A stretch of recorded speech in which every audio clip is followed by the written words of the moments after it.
Also, since the group's pretty small, what I'm going to do is run this really informally. I did have a PowerPoint, but then actually my colleague Ted Balaker, who's doing the transportation, has more had a better use for my laptop, so I just copied off the PowerPoint. What I'm going to do is use this as an outline more than anything else, and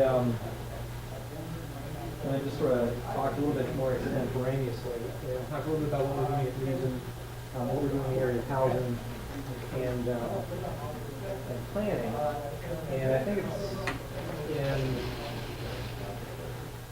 take questions, comments, and if you don't ask questions or have comments, I'll just drone on. I bore you all to death, and then Owen can actually liven you with a more interesting and entertaining discussion of smart growth down under. First of all, what I've been at the Reason Foundation since 1997 full time. I've been working in the area of regional economic development and policy for about 25 years. And one of the things that brought me to Reason was trying to rethink how we do land use planning. Now, this was actually before smart growth really took off in the United States. And so we started thinking about this, recognizing that there's a serious problem with the way we do land use planning. And I was chairman of my local planning board in a very high growth area of the Dayton metropolitan area. And actually Dayton, Ohio has a neighborhood that was redesigned by Oscar Newman. It actually was used as a national model of how you close off these streets and reduce crime. So I have a little bit backyard familiarity with some of what Stephen was talking about. But what our challenge was to see how we could look at really the 70 years of traditional centralized economic planning embedded in urban planning, figure out how we can begin to shift the focus in the debate, recognizing this would be a long-term venture. So it's not going to be one of those things we have an op-ed in the Wall Street Journal and voila, the revolution has happened. So, as we started working through this, and the smart growth debate and the debate over urban sprawl really helped crystallize a lot of this, because smart growth, at least as it's defined in the United States, well, there are two parts of it. There's sort of the intellectual elite and the planning profession, which conceives of smart growth in one way, but then there's the on-the-ground smart growth, which is completely different, which is driven by politics, where smart growth is a political response to growth generally, particularly low density. But among the planning profession, smart growth has a particular character. And a lot of it has to do with new urbanist principles, though they are not the same thing. Basically, higher density, mixed use, transit-oriented development, and also regional land use planning, in the sense you actually put a government or either professionals in charge of where people live and trying to set up the incentives so you don't use your car, versus letting people decide spontaneously in the housing market. So we actually saw a resurgence of intellectual thinking about using traditional socialist economic planning. I'm not using socialist in the pejorative sense. I'm using it in a very academic sense, in that traditional socialist, utopian socialists believe that you could actually decide what land is best, where, and how it should be designed. And it's just a matter of putting the right formula and having the right people in charge. So how do you move that? Now, the part of that was we have lots of experience just with planning and that it doesn't work. And I can sort of, in my experience on a planning board as well, allowed me to get beyond the academic quantitative analysis and really start providing some of those illustrations. But what was, and we also had a political response in that you could see that planning just could be politically manipulated.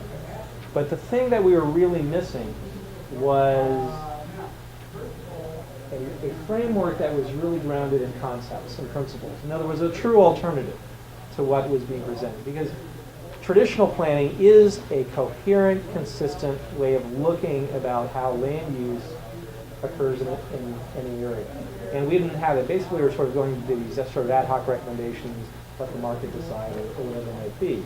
And we actually identified about 36 of those at Reason in a paper we did in '97 on market-oriented planning, but didn't have any place to really ground it.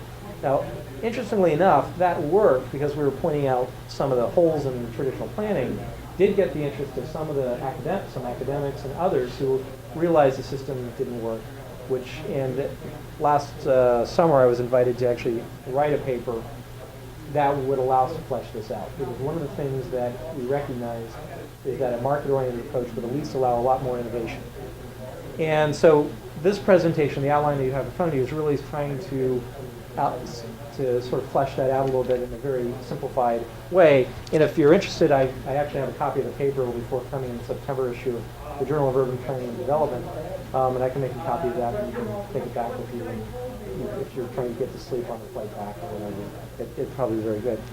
But there are a couple things, though, that I began thinking very hard about it, particularly in terms of the practical elements. It'd be interesting to hear Owen's experience, because he's actually been working to try and implement market-oriented approaches to planning and environmental policy in New Zealand. But I quickly began to realize that there are some places that if you're thinking about market-oriented approaches, you just write them off, because they're not going to do it. Portland is not going to come over to the side of right and justice anytime in the near future.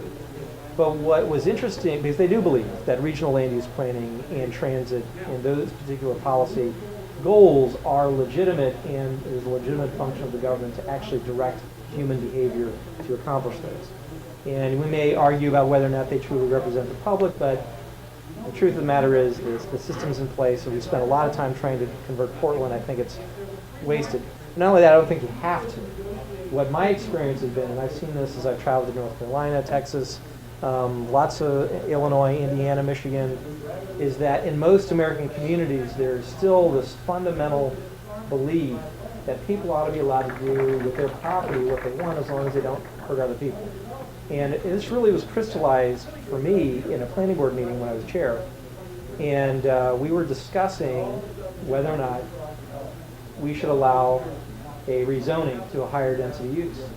And the most liberal, we had 5 people on the planning board, and the most liberal member of our planning board said at the end of the day, after the 45 minutes of discussion in the public hearing, that, well, I don't really like what you're going to do, but I don't see any real problem that's going to be imposed on the community, and I don't think that I should be standing in the way of that. And this is a guy who tends toward sort of government solutions and an activist view of government. And there are lots of communities that still have that.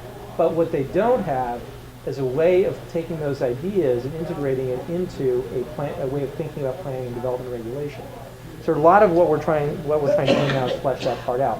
In other words, so I can go to John and say, John, your instincts are right, because here's the way it all sort of fits together. But I think we need to be realistic that this kind of a system will only be, or approach can only be implemented in a community that actually is disposed toward those ideas anyway. If you intellectually have gone the other way, you're really talking about a whole different type of environment altogether. It also presumes, which is a big assumption in many cases, that your policymakers really are interested in what's best for the community. And they actually think that there's a public interest component of that. And again, then if you don't have that, you've got another set of problems that have very little to do with planning and very little to do with housing. It has a lot more to do with sort of majoritarian instincts over who should control how you live. And this is another, the short of it, I also think that implies in this, which gets under the skin of a lot of libertarians, is that if you're looking at market-oriented planning, you are implying that there is some role for growth management, or there is some role for the public sector. And while I consider myself a libertarian, I'm not an anarchist yet. Depends what day I open up and see what headline I see, really. That's sort of what ends up happening. But the reality is that, I agree completely, because I have read the best of Rick Stroop and John Bodden and James Buchanan and all that sort of stuff. That if we could define property rights in the right way, the market and private sector activity would solve most of these problems, if not all of them. But the reality is we live in a world of second bests, not first bests. So in that context, growth management does have a role. But I think we need to recognize that growth management should not be limiting choices. It should not be limiting freedom. It should actually be giving us more mobility. And on these grounds, smart growth is problematic. I love it when both new urbanists as well as smart growth advocates talk about how smart growth is really about expanding choices. Well, it's expanding choices if you don't let people live on large lots or lots bigger than a quarter of an acre, which is without a doubt in the United States, the dominant trend. I don't see how you can look at housing trends in any objective way and say that people really want to live in apartments and townhouses. It's just that they don't have the right schools, or or something like that. But nevertheless, smart growth becomes problematic because there's clearly policy designed to change the way people behave. And in my experience, when they say the smart growth expands choice, all they have meaning is that if you let us do it, you'll have the choice of riding on a train. right, regardless of the cost of providing it. Regardless. Right. In other words, And even if you don't want to. right. And that's right. In other words, the fact empty buses are okay because that represents a choice that didn't exist before, and you may be spending divided a huge amount. But again, it's also the central planning mentality, or maybe a bit too derogatory a way to refer to it. But the idea that somehow That's central planning. well, it is central planning, but I mean in terms of I didn't mean to back away from the central planning mentality. I just don't like using central planning as a framework. But I try not to be too personally derogatory. Mainly, anyway, that's another story. But let me. So anyway, I'm definitely. I mean, we need to move away from central planning as much as possible. But centralized land use planning doesn't work as a practical matter. But there's another thing though, where I think which is also motivating some of the work we are, and actually what got us invited to participate in this paper, because it's actually the paper is appearing in a special issue on housing innovation and regulation. And the editor, who is a mainstream planner engineer at MIT, named Aaron Ben Joseph, had looked at this stuff, and he realized, actually I had another conversation with a head of the development planning unit at the University of London recently at a conference. More and more planners recognize the current system doesn't work, and they're looking for ways of reconceptualizing it. And where new urbanists have a point is that our current planning process gets in the way of the market providing choices and meeting demand. Because what ends up happening is once you get the zoning in place, which is very important in the U.S., land use zoning and the land use map, that essentially, through the nature of the process, keeps the status quo in place. So when our land use, well, let's see, in my community, our zoning was, and our comprehensive plan was adopted in 1975. It has not been updated. And as a matter of fact, even I was trying to update it, and I couldn't get anybody interested in updating it because it gave them political control over land use. Everything was a change that had to be politically deliberated. But what it ends up doing is it essentially creates a land use pattern that is very difficult to change. And the market can't do it without government permission. So we're in a position now, whereas in 1961, where the first subdivisions that were not agricultural in nature, or housing, was being developed, we were 20 minutes away from the major city. Now we are in the urban fabric of the metropolitan area, and we have substantial demand for higher density, different types of housing, and for mixed use. But we can't accommodate that because the zoning, the existing zoning and planning process doesn't allow for accommodating that. And a more market-oriented approach would say, well, really what we need to be doing is taking the cues from developers who have an incentive to actually figure out what people want, and also what kind of housing is actually being demanded in the community, and we should accommodate that. But the current centralized land use planning doesn't allow you to do that because the market really, and consumers really don't know what they want, and we're better able to configure that through a comprehensive plan. Open up the process. Now, what does this really mean, though? Does this really mean that you have planners that are just more in tune with the market? And we think that you have to go fundamentally in a different direction. What you need to do is go back to a basic notion of recognizing that communities evolve over time, and that you need a process that allows for that evolution.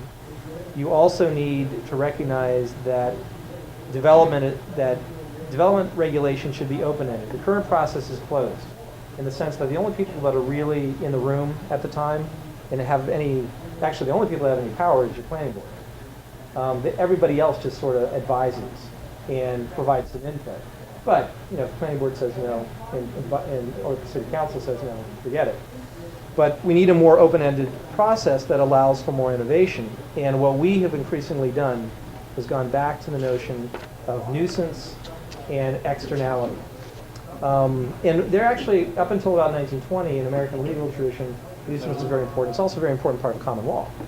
And essentially what we've done is saying, well, going back to this principle that was articulated by my liberal planning board members, that unless you can demonstrate that what you're proposing is going to negatively impact the community and neighbor, we're not going to stand in the way. And the interesting thing is this happens all the time. And when you look at the way planning works on the ground in the United States, this is what happens. It's a very pragmatic process. I had a planning professor, because my PhD is in public administration, I have an urban planning specialist. My planning professor went 1.7. 90% of all variances, decisions on variances in zoning in the U.S. are illegal. And actually, I couldn't believe that, because my gosh, I'm not doing anything illegal. I went back and looked at our zoning ordinance, looked at the kinds of decisions we made, and basically what we were saying is what somebody's proposing reasonable? And if it's reasonable, we went along with it. Well, that actually is contrary to the principles and the zoning code, and when someone would take us to court, they would actually win on that. But it worked, because we were accommodating in a very rough, very cumbersome way the changes in the market. So what we need is a set of principles that actually allows that to be streamlined, more administrative, and really a part of the way we think about development regulation. And we think the best way to do that is to look at issues of nuisance and look at issues of spillovers. And you can do that in a very explicit way, and what we've tried to do is outline that. And I actually started doing that as chairman. I completely ignored what the zoning code said, completely ignored what the comprehensive plan said. If a development project came in, I said, look, there are some very basic principle things we need to look at. And what I would do is take the information from the public hearing, and I would try and translate each objection into something tangible. And if it was something tangible, we could address it. And we could address it either by trying to empirically determine whether it was a real issue, or we could address it in terms of whether it sort of met some of these broader concerns about the public. And if it was a real issue, very often the developer would mitigate it. And I do think that if you're creating an externality, like if you're going to put 500 units of housing, there's going to be a traffic impact. And the community is going to bear the burden of providing that infrastructure, unless, or at least some part of it. So there is a role until we get property rights really defined in the way that makes economists jump up and down with joy. There's going to be a role for the public sector to be involved in mediating that kind of issue. And so what we came down to was really a set of core principles.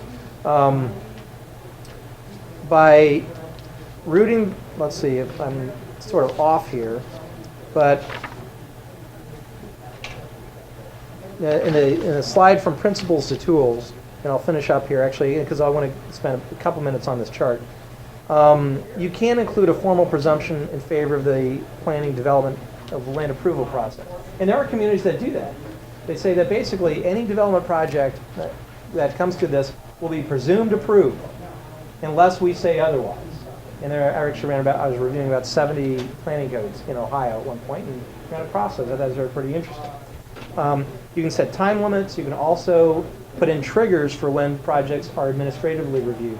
And that's been done through performance-based zoning. So we actually have practical examples of when that's been done. You can put in specifications that objections must be based on something tangible.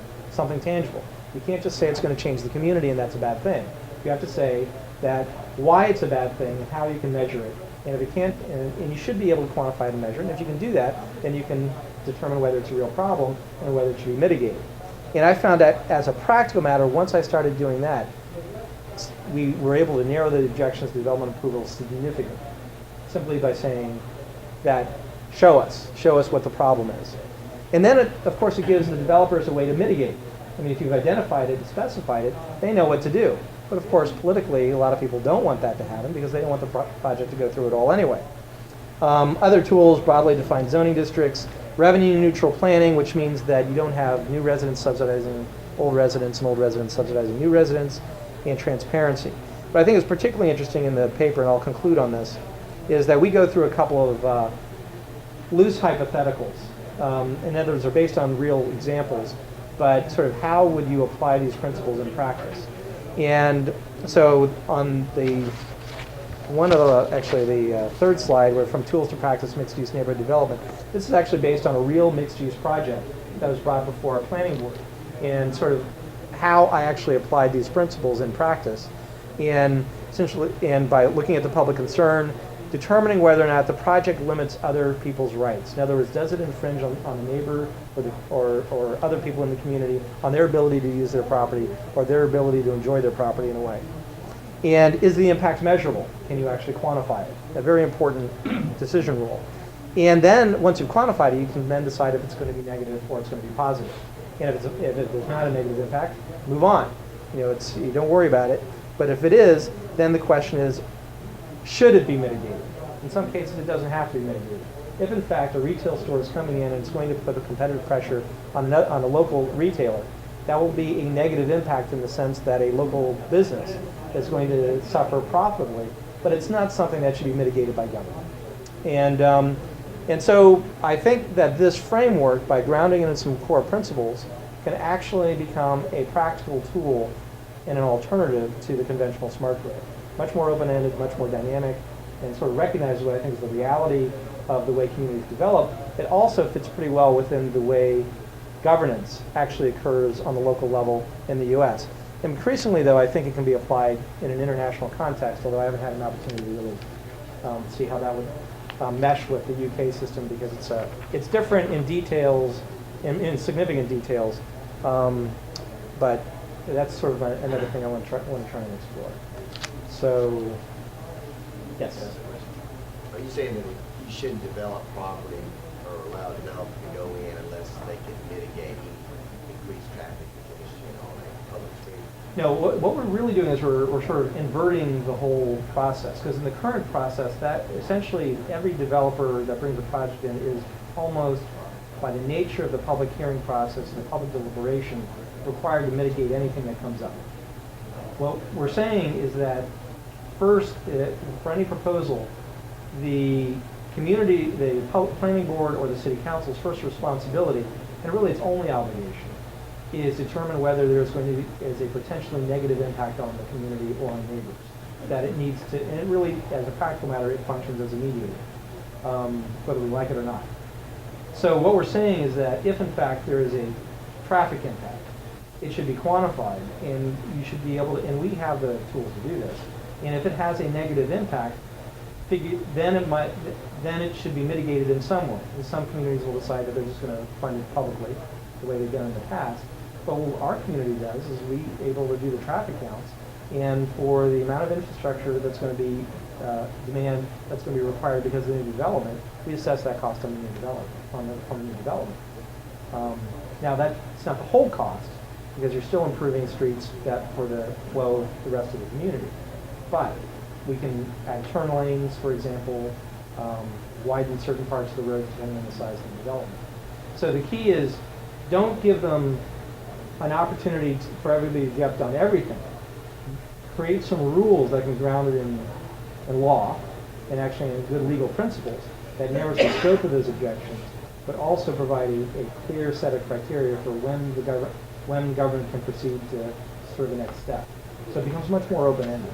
Because when we see it like Charleston, South Carolina, for experience on the road, the local government, our state government, doesn't do anything to increase or to widen roads or build new roads. So what they do now is when a big development comes in, they want to put 3,000 houses off a 2-lane road, which is prime development properties, tree farms, whatever. That's the number one objection from people and government. Well, we can't put that many houses there because you've got a 2-lane, you can't support it. Right. So the government says, well, they're stopping private development Right. from doing that, but they're not doing anything to help. They're not providing any. You can't provide. Developers not going to come in and put a 4-lane. Right. Just so they can build a development. Right.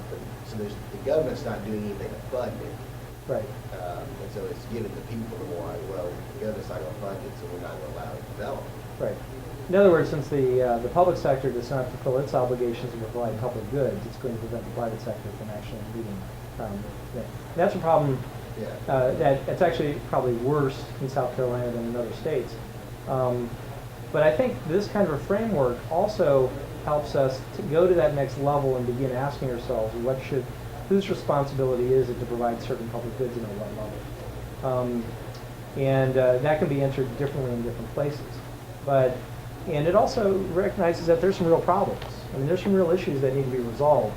And I think we got to do a better job with this framework of identifying what those issues are and coming up with a way of resolving them. And I think, yeah, anyway. Thank you very much. And